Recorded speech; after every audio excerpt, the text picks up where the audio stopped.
and they only give them oyster shells in there. So you see he's very hungry and thirsty. How are you, dear child?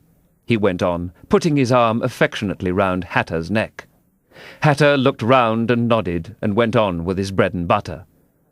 Were you happy in prison, dear child? Said Haya. Hatter looked round once more, and this time a tear or two trickled down his cheek, but not a word would he say. Speak, can't you?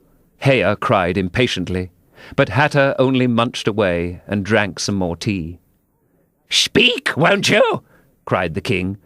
How are they getting on with the fight? Hatter made a desperate effort and swallowed a large piece of bread and butter.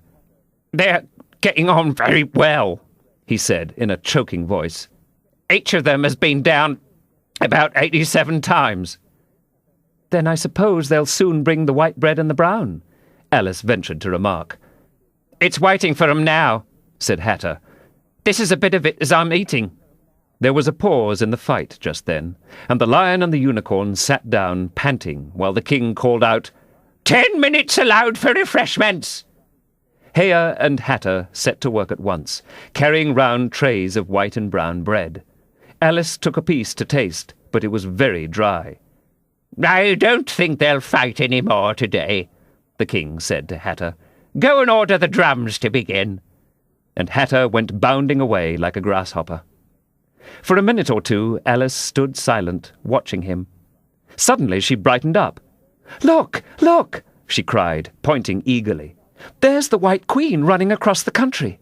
She came flying out of the wood over yonder. How fast those queens can run! There's some enemy after her, no doubt, the king said, without even looking round. That wood's full of them. But aren't you going to run and help her? Alice asked, very much surprised at his taking it so quietly. No use,